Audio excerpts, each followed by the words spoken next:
നമ്മൾ ഇന്ന് ഈ ഒരു വീഡിയോയിലൂടെ നോക്കാൻ പോകുന്നത് കൂലി സിനിമയെ പറ്റിയാണ്. കൂലി സിനിമയുടെ ട്രെയിലർ നിലവിൽ ഇപ്പോൾ പുറത്തിറക്കിയിട്ടുണ്ട്. ട്രെയിലർ വന്നു കഴിഞ്ഞപ്പോൾ നിലവിൽ ഒരു മിക്സഡ് റെസ്പോൺസ് ആണ് വരുന്നത്. പല ആളുകളും പ്രധാന കാരണമായി പറയുന്നത് കൂലിയുടെ മുമ്പ് പുറത്തുവിട്ട BGM പാട്ടുകളും വളരെ മാസമായിരുന്നു, എന്നാൽ ട്രെയിലറിലെ മ്യൂസിക് അല്പം ഡൗൺ ആണെന്ന്. നമ്മൾ നോക്കിക്കഴിഞ്ഞാൽ ഇതുപോലെ തന്നെ KGF സിനിമയ്ക്ക് ശേഷം പ്രശാന്ത് നീൽ ഡയറക്ട് ചെയ്ത് സലാർ സിനിമയുടെ ട്രെയിലർ വന്നപ്പോൾ പല ആളുകൾക്കും ഇതുപോലെ ഒരു മിക്സഡ് റെസ്പോൺസ് ആയിരുന്നു. ഇതുകൊണ്ട് പിന്നീട് ഒരു മാസ BGM ഉള്ള സലാറിന്റെ ഒരു സെക്കൻഡ് ട്രെയിലർ പുറത്തുവിട്ടു. ഈ ഒരു ട്രെയിലർ കൂടുതൽ പോസിറ്റീവ് നേടി ആളുകളുടെ റിപ്പീറ്റ് അടിച്ച് കണ്ടിരുന്നു. ഒരുപക്ഷെ കൂലി സിനിമയ്ക്ക് റിലീസിന് തൊട്ട് മുമ്പ് വീണ്ടും ഒരു സെക്കൻഡ് ട്രെയിലർ പുറത്തു വരാം. ഒരു മാസ് മസാല സിനിമ വിജയിക്കാൻ വേണ്ടി സിനിമയിലെ BGMനും മ്യൂസിക്കിനും വലിയൊരു ഇമ്പോർട്ടൻസ് ഉണ്ട്. പുഷ്പ 2ന്റെ ടൈമിൽ മ്യൂസിക് പോരാന്ന് പറഞ്ഞ് സിനിമയുടെ ഡയറക്ടർ നിലവിലുള്ള മ്യൂസിക് ഡയറക്ടറിന് പുറമെ നമ്മുടെ കൈദി സിനിമയുടെ എല്ലാം മ്യൂസിക് ഡയറക്ടറായ സാം CS കൂടി എഴുതിയിരുന്നു. അങ്ങനെ അവർ രണ്ടുപേരും ചേർന്നാണ് പുഷ്പ സിനിമയുടെ മ്യൂസിക് ഡയറക്ട് ചെയ്തത്. ഇതുപോലെ തന്നെ എമ്പുരാൻ സിനിമയിൽ ഇൻട്രോ സീനിലടക്കം മ്യൂസിക് അത്ര പോരാന്ന് പറഞ്ഞ് അന്ന് മ്യൂസിക് ഡയറക്ടർ വലിയ രീതിയിലായിരുന്നു. കൂലി സിനിമയുടെ കാര്യം നോക്കിയാൽ സിനിമ റിലീസ് ആവുമ്പോൾ എന്തായാലും വളരെ മികച്ച മാസ് മ്യൂസിക് ഉണ്ടാവും. ട്രെയിലറിലെ മ്യൂസിക് പല ആളുകൾക്കും ഇഷ്ടപ്പെട്ടില്ലെങ്കിൽ തന്നെ നമ്മൾ അറിയേണ്ട കാര്യം ഈ ട്രെയിലറിന്റെയും ഗ്ലിംസിന്റെയും മ്യൂസിക് ഒട്ടുമിക്ക സിനിമയും അങ്ങനെ കൂടുതലായി പ്ലേസ് ചെയ്യാറില്ല. നമ്മൾ ലിയോ സിനിമ തന്നെ നോക്കിയാൽ ലിയോന്റെ ഗ്ലിംസിൽ ഒരു മാസ് BGM കാണും. സിനിമയിൽ നോക്കിയാൽ ക്ലൈമാക്സിൽ ഹൈനയുടെ ഇൻട്രോ സീനിൽ മാത്രമേ ഈ ഒരു BGM കാണാൻ പറ്റും. അതുകൊണ്ട് കൂലി സിനിമയിൽ ഓരോ ക്യാരക്ടേഴ്സിനും നമ്മൾ കാണാത്ത പല BGM ഉണ്ടാവും. നിലവിൽ തമിഴ് സിനിമയിൽ ഏറ്റവും കൂടുതൽ കളക്ഷൻ കിട്ടിയ സിനിമ രജനീകാന്തിന്റെ പേരിലാണ് 2.0 സിനിമ. 500 കോടിക്കടുത്ത് ബഡ്ജറ്റുള്ള സിനിമ 800 കോടിക്കടുത്ത് കളക്ഷൻ നേടി. രണ്ടാമത്തെ സിനിമയും രജനീകാന്തിന്റെ പേരിലായിരുന്നു. ജയിലർ സിനിമ 600 കോടിക്ക് മേലെ കളക്ഷൻ നേടി. എന്നാൽ നിലവിൽ തമിഴിൽ ഏറ്റവും കൂടുതൽ കളക്ഷൻ നേടിയ രണ്ടാമത്തെ സിനിമ എന്ന റെക്കോർഡ് ലിയോ സിനിമയ്ക്കാണ്. 620 കോടിക്കടുത്ത് കളക്ഷൻ നേടി. സൗത്ത് ഇന്ത്യയിൽ തന്നെ ആദ്യത്തെ 100 കോടി നേടിയിട്ടുള്ളത് രജനീകാന്ത് തന്നെയാണ്. 2007 ശിവാജി ദ ബോസ് എന്ന സിനിമ. അങ്ങനെ ബോക്സ് ഓഫീസ് കിങ് ആയ രജനീകാന്തും സൗത്തിൽ നിലവിൽ ബ്രാൻഡ് ഡയറക്ടറായ ലോകേഷ് കനകരാജ് ആദ്യമായി ഒന്നിക്കുന്ന പടം. നമ്മൾ നോക്കിക്കഴിഞ്ഞാൽ 800 കോടി കളക്ഷൻ നേടിയ 2.0 സിനിമയിൽ നോർത്തിനെ പിടിക്കാൻ അക്ഷയ് കുമാർ ഉണ്ടായിരുന്നു. അന്ന് അക്ഷയ് കുമാർ ഇന്ന് കാണുന്ന പോലെ ഒരു പാൻ ഇന്ത്യ ബോംബ് സ്റ്റാർ ആയിരുന്നില്ല. ഒരു നല്ല ടൈമായിരുന്നു. അന്ന് അക്ഷയ് കുമാർ വന്നിട്ട് തന്നെ നോർത്തിൽ നിന്ന് 166 കോടിക്ക് മേലെ കളക്ഷൻ നേടി. പക്ഷെ കൂലി സിനിമയിൽ നോർത്തിനെ പിടിക്കാൻ വരുന്നത് നമ്മുടെ ആമിർ ഖാനാണ്. ആമിർ ഖാന്റെ കാര്യം നമുക്ക് പറയേ വേണം. പ്രൊഡ്യൂസേഴ്സിന് ഏറ്റവും കൂടുതൽ പ്രോഫിറ്റ് ഉണ്ടാക്കി കൊടുത്തിട്ടുള്ള ഒരു നടനാണ് ആമിർ ഖാൻ. 2014 വെറും 85 കോടി ബഡ്ജറ്റിൽ വന്ന PK എന്ന സിനിമ 855 കോടി കളക്ഷൻ നേടി. ചൈനയിൽ നിന്ന് ഈ സിനിമ 130 കോടി കളക്ഷൻ നേടി. ആമിർ ഖാൻ ചൈനയിലും നല്ലൊരു ഫാൻ ബേസ് ഉണ്ട്. പിന്നീട് 2017 സീക്രട്ട് സൂപ്പർ സ്റ്റാർ എന്ന മറ്റൊരു പടം ഇറങ്ങി. ഈ ഒരു സിനിമയുടെ ബഡ്ജറ്റ് വെറും 15 കോടിയാണ്. അപ്പോൾ നിങ്ങൾ ചിന്തിക്കും 15 കോടിയോ, ഇതിൽ ആമിർ ഖാന്റെ സാലറി എവിടെയാണ്? നമ്മൾ അറിയേണ്ട കാര്യം ഒട്ടുമിക്ക സിനിമയിലും ആമിർ ഖാൻ സാലറി വാങ്ങാറില്ല. എന്നാൽ ഫ്രീ ആയി അഭിനയിക്കുമോ എന്ന് ചോദിച്ചാൽ അതും ഇല്ല.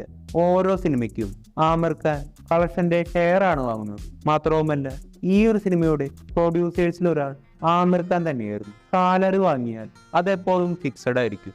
എന്നാൽ ഷെയർ വാങ്ങിയാൽ ആമിർ ഖാൻ ഒരു പാർട്ട്ണർ ആവും. സിനിമയുടെ കളക്ഷൻ അനുസരിച്ച് അതിന്റെ ഒരു പ്രോഫിറ്റ് ആമിർ ഖാൻ കിട്ടും. കൂടുതൽ കളക്ഷൻ കിട്ടിയാൽ കൂടുതൽ പ്രോഫിറ്റ്, ഒരിക്കലും ഫിക്സഡ് ആയിരിക്കില്ല. അങ്ങനെ 15 കോടി ബഡ്ജറ്റ് വന്ന സിനിമ 986 കോടി കളക്ഷൻ നേടി. ഇന്ത്യയിലെ തന്നെ മോസ്റ്റ് പ്രോഫിറ്റബിൾ മൂവി എന്ന റെക്കോർഡും സിനിമയ്ക്കുണ്ട്. പിന്നീട് വന്ന സിനിമയാണ് ദംഗൽ. നിലവിലെ രാമായണ ഡയറക്ടറായ നിതേഷ് തിവാരിയായിരുന്നു ദംഗൽ സിനിമയുടെ ഡയറക്ടർ.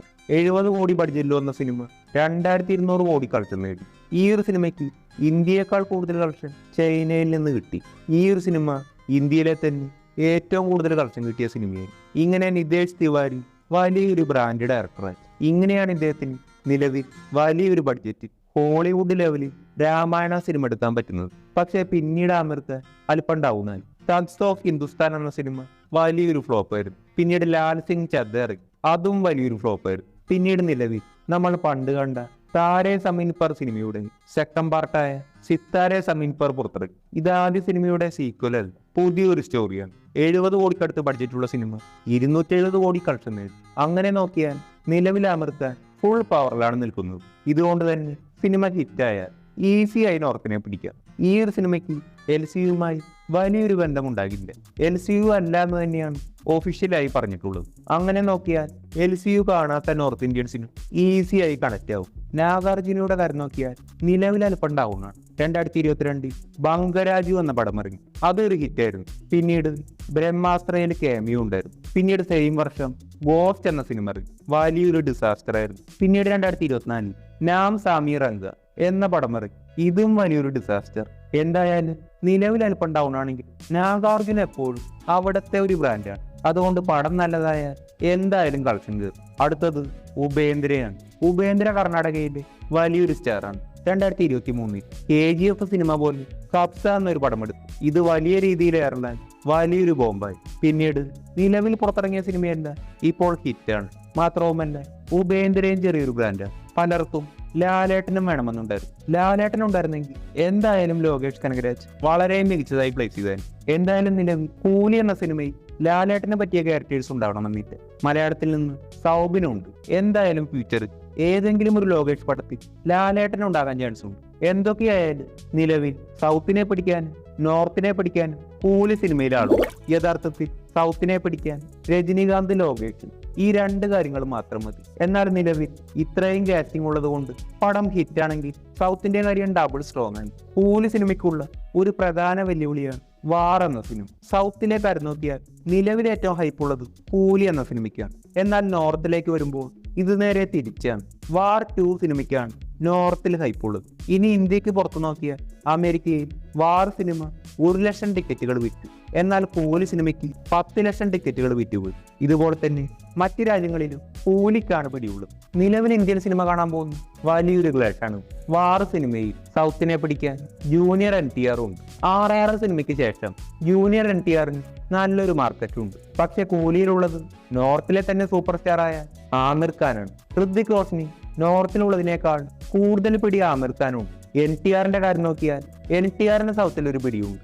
എന്നാൽ ഇവിടത്തെ കാര്യം നോക്കിയാൽ സൗത്തിലെ തന്നെ ഏറ്റവും പിടിയുള്ള ആളാണ് കൂലിയിലുള്ളത്, നമ്മുടെ രജനികാന്ത്. രജനികാന്ത് ഇവിടുത്തെ ഒരു ഫൈനൽ ബോസാണ്. ആമിർ ഖാന്റെ പോസ്റ്റർ നോർത്തിൽ വലിയ രീതിയിൽ വൈറലായി. ആദ്യമായിട്ടാണ് ആമിർ ഖാൻ ഒരു സൗത്ത് സിനിമയിൽ അഭിനയിക്കുന്നത്.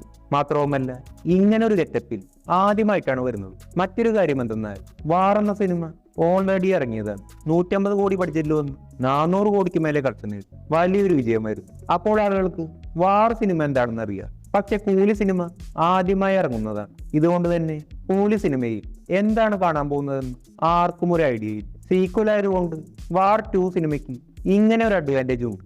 അപ്പോൾ നിങ്ങൾ വെയിറ്റ് ചെയ്യുന്ന സിനിമ ഉറപ്പായും താഴെ കമന്റ് ചെയ്യുക.